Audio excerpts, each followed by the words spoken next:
अस्सलाम वालेकुम रहमतुल्लाहि वबरकातुहू। डोमेस्टिक वायलेंस यानी कि औरतों पर मर्दों का हाथ उठाना अपनी बीवियों पर, और कई लोग ये तर्क देते हैं, ये बताते हैं कि कुरान में लिखा है कि अगर औरत को तंबीह करनी है तो मर्द या शौहर उसको मार सकता है। कुरान, सबसे पहले तो हमें ये समझने की ज़रूरत है कि कुरान जो एक अरबिक लैंग्वेज है वो बहुत ही ज़्यादा कॉम्प्लिकेटेड है बनिस्बत जितना हम उसको समझते हैं। जो उसका ट्रांसलेशन होता है वो कभी भी हम बिना उसके एक्सप्लेनेशन के, बिना उसकी तशरीह के नहीं समझ पाते, यानी कि उसके लिए हमें हदीस की मदद लेनी ही पड़ती है। और कुरान में जिस तरह से लिखा है कि औरतों को, किन औरतों को मार सकते हैं आप, वो भी बता सक रहे हैं कि कुरान पाक में आता है शरारती औरतें जो बाज ना आए। सबसे पहले तो वो औरत शरीर होनी चाहिए। शरीर इन द सेंस कि वो खुली बदकारी करने वाली ना हो, यानी कि आपके सामने she is not having any extra marital affairs. जब तक कि ऐसी औरत ना हो तो आप मार नहीं सकते। उसके लिए भी टर्म्स एंड कंडीशंस अप्लाइड हैं कि सबसे पहले तो आपको उससे बात करना बंद करना है, फिर आपको उसका बिस्तर अलहदा करना है, यानी कि need not to have any physical relationship with that women, और फिर उसके बाद आप मार सकते हैं। और मारने का भी तरीका हदीस में बता दिया गया है कि वो किस तरह की मार होगी। अबू दाऊद की हदीस में आता है कि नबी अकरम सल्लल्लाहु अलैहि वसल्लम ने इरशाद फरमाया कि अपनी औरतों को वो खिलाओ जो तुम खाते हो, जो कपड़ा तुम पहनते हो, यानी कि उनका स्टैंडर्ड मेंटेन करो। ऐसा नहीं है कि आप तो बाहर हीरो बने टहल रहे हैं और आपकी बीवी घर में नौकरानी की तरह रहती है। तो you have to make her standard equal to you. अपनी तरह खिलाओ, अपनी तरह पहनाओ। अगर वो गरीब हो तुम मियाँ बीवी दोनों ही उस मशक्क़त को साथ में मिल के झेलेंगे। औरत के भी बहुत सारे, मैं वो किसी अगली वीडियो में बताऊंगी, बट मैं इस वक्त डोमेस्टिक वायलेंस को लेके ही आई हूँ, क्योंकि अक्सर करके लोगों का ये सवाल रहता है कि कुरान में और इस्लाम में डोमेस्टिक वायलेंस को बढ़ावा दिया गया है। सो कुछ फैक्ट्स हैं, कुछ पॉइंट्स हैं which I will try my best कि आपके सामने रखूँ। So coming back to my point कि अबू दाऊद की हदीस है कि नबी अकरम सल्लल्लाहु अलैहि वसल्लम ने इरशाद फरमाया, अपनी और बीवियों को अपने जैसा खिलाओ, अपने जैसा पहनाओ, और उनको उनके चेहरे पर मत मारो। चेहरे पर मत मारो, और कभी भी उनको अपने घरों से अलहदा ना करो। यहाँ तक कि 3 तलाक का भी जब मसला होता है तो बीवी घर में रहेगी जब तक तीसरी तलाक ना दे दी जाए। इसलिए कि औरत को अगर आप दूर कर देंगे, उसको उसके मायके भेज देंगे, उससे दूरी अख्तियार करेंगे, तो आप लोग की नाइत्तेफाकियाँ और बढ़ेंगी और आपकी मोहब्बत और कम होती जाएगी। तो बीवी ऐसी चीज़ है जिसको देख के आप नरम पड़ जाते हैं। उसके बाद सवाल आता है कि कुरान में ऐसा क्यों लिखा है कि अपनी बीवियों को तुम मार सकते हो। तो कुरान में बहुत सारे प्रोवर्ब्स यूज हुए हैं जिसको कहते हैं हम लोग मुहावरे। तो कुरान में तो ऐसे भी लिखा है कि जब जुमे की अजान सुनो तो दौड़ो मस्जिद की तरफ। तो ऐसा नहीं है कि आपको दौड़ के ही जाना है, इट मीन्स हरी अप, यानी कि जल्दी करो। इसी तरह से कुरान में एक जगह पर आता है जहाँ पर हज़रत इब्राहीम अलैहिस्सलाम ने दुआ की थी कि हमारी औलादों से और हमारे हम सफ़र से, यानी कि हमारे स्पाउसेस से, हमारे हस्बैंड या वाइफ जो भी है, तो उनसे हमारी आंखें ठंडी रखना। तो इट डजंट मीन कि आपको आंखों में एक आइस क्यूब रखने के लिए दुआ मांग रहे हैं। जाहिर सी बात है, आंखें ठंडी रखना वहाँ पर एक मुहावरा था। इसी तरह से नबी अकरम कुरान में एक जगह पर और आता है कि रोज़ी की तलाश करो और फैल जाओ। तो अगर कोई इंसान जॉब करता है तो उसके लिए हुक्म नहीं है कि आप जुमे की नमाज के बाद एक ठेला लगा के सब्जी बेचने लगिए। ऑब्वियस सी बात है, कुरान में लिखा है कि फिर तुम अपना कारोबार को स्टार्ट करो।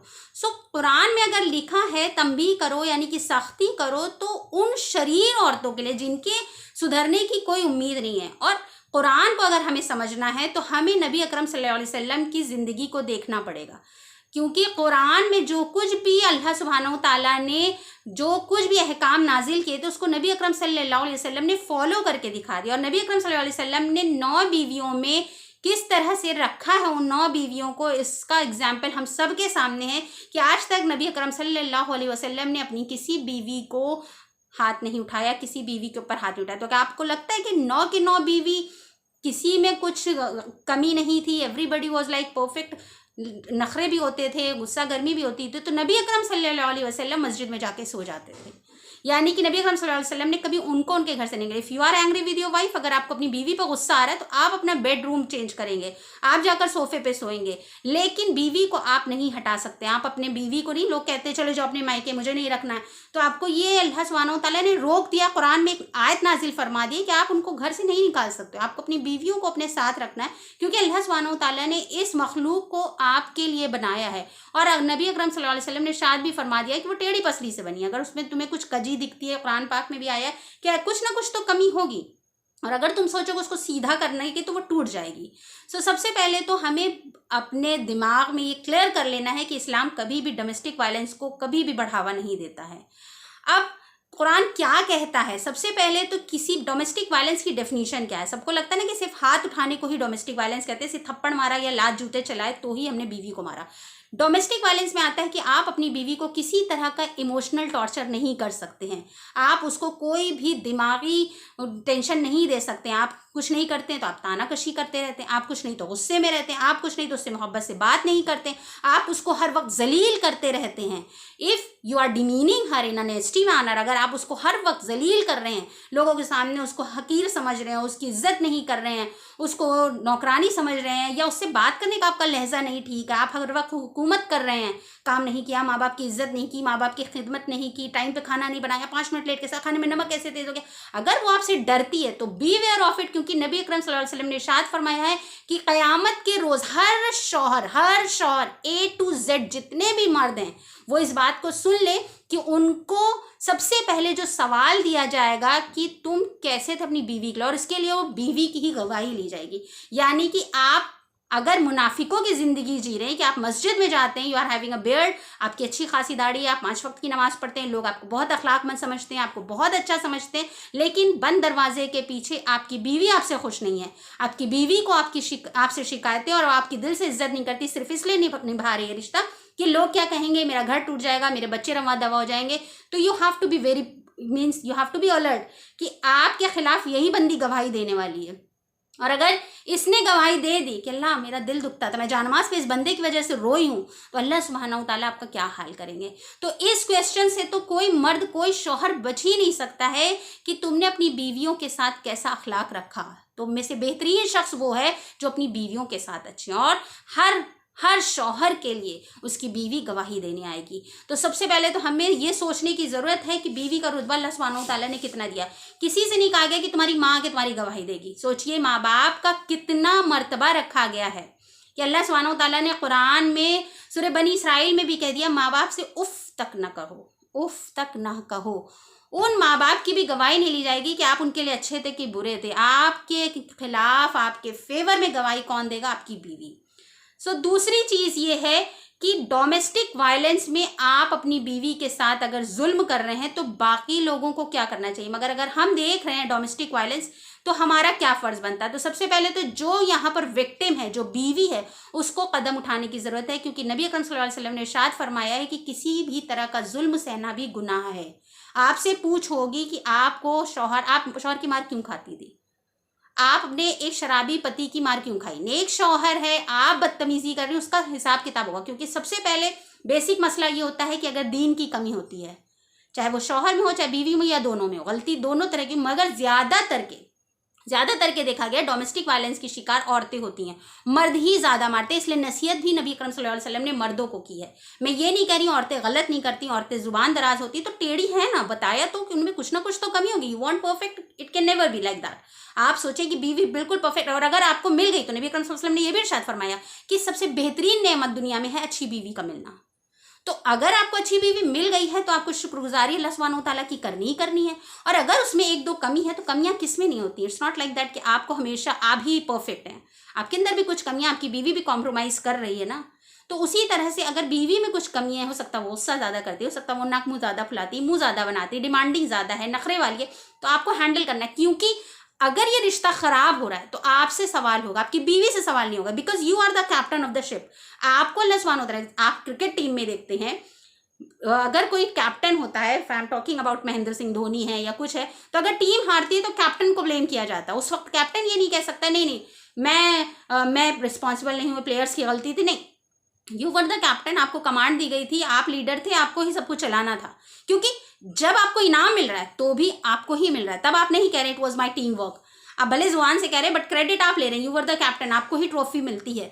तो अगर ये रिश्ता ख़राब हो रहा है तो इसके लिए 100% नहीं तो 99% हस्बैंड ही जिम्मेदार होगा। तो बीवी के लिए अगर आप बीवी को नहीं अपनी जो है मैनेज कर पा रहे हैं, if you are not able to control her in a good way, मार पीट के नहीं, वो जानवर नहीं है आप मार पीट के उसको चाबुक लगा लगा के उसको कंट्रोल में करेंगे, so you will be question because you are the leader. आप कवाम बनाए गए हैं बीवी के, आपको अल्लाह सुब्हानहू तआला ने ये डोर दी थी और आपसे ही क्वेश्चन किया जाएगा कि ये रिश्ता क्यों नहीं चला, कहाँ पर तुमने कमी की, क्योंकि नबी अकरम सल्लल्लाहु अलैहि वसल्लम ने करके दिखा दिया है। और जब एक सबसे बड़ा एग्जाम्पल हमारे पास है हज़रत ज़ैनब रज़ी अल्लाह ताला अन्हा का और हज़रत ज़ैद रज़ी अल्लाह ताला अन्हु का, यानी कि हज़रत ज़ैद भी स्वहाबी थे और हज़रत ज़ैनब बाद में नबी अकरम सल्लल्लाहु अलैहि वसल्लम के निकाह में आ गई। सो उन दोनों से बेटर मुस्लिम उस वक्त, मतलब अभी हमारे ज़माने में ना हज़रत ज़ैनब जैसी कोई बीवी मिल सकती हो ना हज़रत ज़ैद जैसे कोई स्वहाबी जैसे कोई हैं, लेकिन उसके बावजूद उन दोनों में नाइत्तिफाकी रही, उसके बावजूद उन लोग में कंपैटिबिलिटी नहीं थी और उन लोग की डिवोर्स हो गई। तो अगर आप लोग में कंपैटिबिलिटी नहीं है, अगर वो चीज़ें नहीं हैं, तो बर्दाश्त एक हद तक आप करेंगे, मगर आप मार खाने की जब लेवल आ जाता है तो आपको अपने हक के लिए खड़ा होना पड़ेगा, क्योंकि अल्लाह सुब्हानहू तआला ने आपको दिया है। भले वो तलाक अल्लाह सुब्हानहू तआला की नज़र में नापसंदीदा है, मगर अल्लाह सुब्हानहू तआला की नज़र में एक बंदे की जान, एक बंदे की इज्जत, अपनी बंदी की मोहब्बत से बढ़कर वो काम नहीं था। अल्लाह सुब्हानहू तआला ने आपको एक गेट दिया है, एक रास्ता दिया है। आप लोग क्या कहेंगे ये सोच के अगर ये रिश्ता निभा रहे हैं तो आप गलत कर रही हैं। आप अगर उस शौहर की जो अल्लाह के किसी अहकाम को नहीं मान रहा है, अल्लाह सुब्हानहू तआला ने कहा नहीं मारना है बीवी को, उसके बावजूद वो मार रहा है, इसका मतलब वो गुनाह कर रहा है। और कई मुफस्सिरीन, कई उलमा का तो ये भी है कि अगर बीवी को मारा है तो बीवी को मारना भी हराम कहा गया इस्लाम में। आप सोचिए, बीवी को मारना इस्लाम में हराम भी कहा गया है कि अगर आप बेकसूर बीवी को मार रहे हैं या अपनी उलझनों में, अपने गुस्से में, अपने कारोबार की टेंशन में गुस्सा कर रहे हैं, I am again again talking, अगर आप उसको मेंटल टॉर्चर भी दे रहे हैं, आप हर वक्त उसको जलील कर रहे हैं, उसको हकीर समझ रहे हैं, आप उससे बात नहीं करते हैं, आप उसकी फिक्र नहीं करते, आप उसके ऊपर तवज्जो नहीं देते, आप उसको इकोनॉमिकली फिनेंशियली आप उसको जो है पैसे नहीं देते, ये सब कुछ आता है डोमेस्टिक वायलेंस में। तो ये सिर्फ एक थप्पड़ नहीं होता जो चेहरे पर पड़ता है, ये बहुत सारे थप्पड़ होते हैं जो जहन में पड़ते हैं, जो जहनी अजियत वो झेलती है, वो जो आपके बच्चों को पाल रही है, जो पूरा एक माशरा तैयार कर रही है, जो जिसने आपको बाप बनाया, जिसने आपको हुकूमत दी, जिसने आपको वो दर्जा दिलाया शौहर का, उसके लिए आपके दिल में नरमी तो होनी चाहिए। उसके बाद अगर कोई शख्स देखता है कि ये बंदा डोमेस्टिक वायलेंस करता है, अपनी बीवी को मारता है, तो उसकी ये जिम्मेदारी, भले वो उसका भाई हो, भले वो उसका बेटा हो, भले वो उसका रिलेटिव हो, फ्रेंड हो, उसके खिलाफ खड़ा होना है। क्योंकि इंग्लिश में भी एक कहावत है कि अगर देख रहे हो तो कुछ करो, कुछ देखो तो कुछ करो। और उसके पहले नबी अकरम सल्लल्लाहु अलैहि वसल्लम ने कह दिया अगर कुछ गलत देखो तो उसको, अगर तुम ताकत रखते हो, ये नहीं बोल सकते कि अरे ये वाले सारे मर्तबे हटा दो, हम तो लास्ट वाला दिल में बुरा कह लेते, नहीं, अगर ताकत रखते हो इसकी पूछो कि भाई तुम्हारे पास ताकत थी, तुमने क्यों नहीं हाथ से रोका, तुमने क्यों नहीं जुबान से रोका।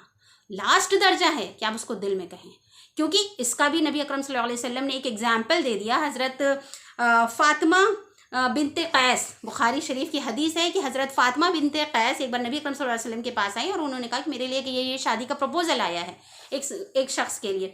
तो नबी अकरम सल्लल्लाहु अलैहि वसल्लम ने कहा कि उससे शादी मत करो, मैंने सुना है वो अपनी बीवी को मारता है, वो अच्छा इंसान नहीं है। यानी कि नबी अकरम सल्लल्लाहु अलैहि वसल्लम ने उसके लिए बताया। तो नबी अकरम सल्लल्लाहु अलैहि वसल्लम ने, अगर ऐसा कुछ नहीं था कि यहाँ पे गीबत थी, यहाँ पे कुछ था, यहाँ पे एक जिंदगी का सवाल था।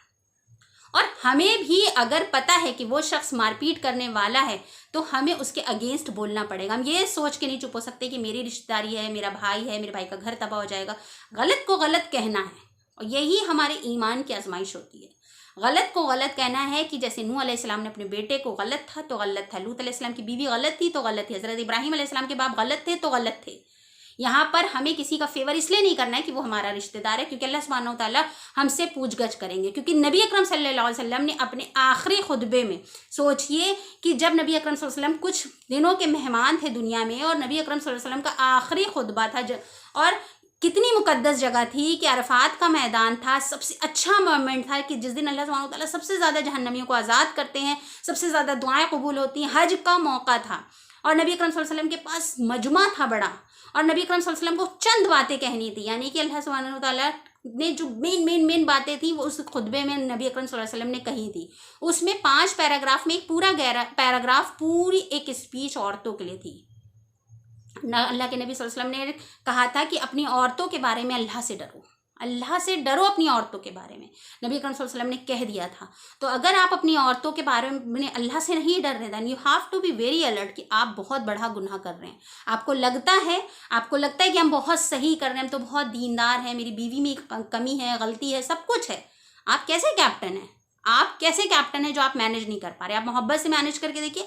बीवी बदकार है तब की बात अलग है, लेकिन अगर बीवी बदकार नहीं है तब भी अल्लाह ताला ने कहा मार पीट के उसको घर से निकाल देना नहीं। अल्लाह सुब्हानहू ताला ने कहा उसको चांसेस देते रहना, हो सकता है सुधर जाए। इतने बड़े गुनाह पे अल्लाह ताला कह रहा है, और हम किस गुनाह पे उसको सजा देते हैं? वो अच्छी नहीं लगती है, वो तैयार नहीं होती है। वो अच्छी लगेगी, वो तैयार होगी, खूबसूरत लगेगी। आप बाहर वालियों को देख के इंप्रेस होते ना, कितना खूबसूरत फिगर है, कितने अच्छे बाल है, तो मैं ऐसी नहीं रहती हूँ, ये मेकअप करती। आप खर्च करिए उतना अपनी बीवी पे, देखिए वो कितनी अच्छी हो जाएगी। आप दीजिए उसको सैलून के 10,000 रुपये महीना, आप दीजिए उसको फेशियल ब्लीच और वैक्स का पैसा, दीजिए उसको हर हलाल चीज़ का पैसा, और देखिए फिर आपकी बीवी, आप हाथ पैर बर्तन मत मंजवाइए उससे, देखिए उसके हाथ कितने खूबसूरत हो जाएंगे।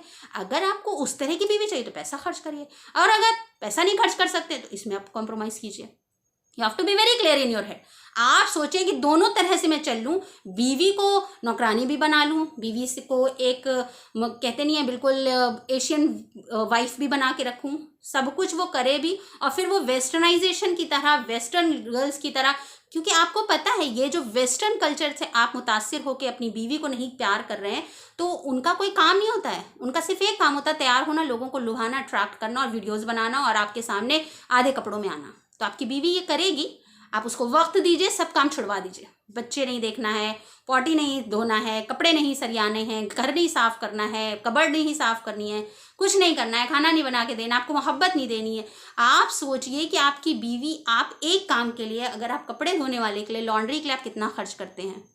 आप अपनी बीवी के से अगर किसी मसाज वाले के पास जाएंगे तो आप मसाज पे कितना खर्च करते हैं। आपको एक मोहब्बत करने वाली बीवी मिल गई, उसकी कद्र कीजिए।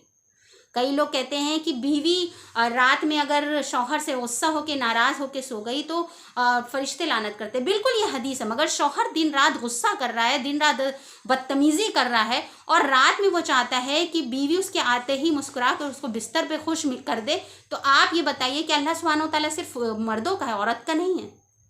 बिल्कुल औरत के ऊपर लानत होगी, लेकिन उस मर्द के लिए कि जो मर्द भी वैसे ही हो, जो सुन्नतों पे अमल करता हो, जो नबी अकरम सल्लल्लाहु अलैहि वसल्लम की तरह बीवी को प्यार करता हो, जो नबी अकरम सल्लल्लाहु अलैहि वसल्लम की तरह बीवी को दिखा के पानी का ग्लास नबी अकरम सल्लल्लाहु अलैहि वसल्लम पीते थे, और वो हज़रत आयशा को इशारा करते थे कि देखो मैंने यहाँ पे लब लगा के पिया है, जहाँ पे हज़रत आयशा ने लब लगा के पानी पिया था। नबी अकरम सल्लल्लाहु अलैहि वसल्लम अपनी बीवी से मोहब्बत भी करते। हज़रत आयशा रूठती थी, हज़रत आयशा मतलब सोचिए जिसके लिए पूरी कायनात थी, नबी अकरम सल्लल्लाहु अलैहि वसल्लम जिनको अल्लाह सुब्हानहू तआला ने अफजल मखलूक बना के भेजा है, जिनकी कोई बराबरी नहीं कर सकता, उनसे उनकी बीवी रूठ जाती थी और नबी अकरम सल्लल्लाहु अलैहि वसल्लम मनाते थे। हज़रत आयशा खुद कह रही है वो नाराज़ भी होती थी, गुस्सा भी होती थी, और नबी अकरम सल्लल्लाहु अलैहि वसल्लम मनाते थे, क्योंकि नबी अकरम सल्लल्लाहु अलैहि वसल्लम ने कहा था कि औरत का हक है गुस्सा होना और मर्द का फ़र्ज़ है उसको मनाना।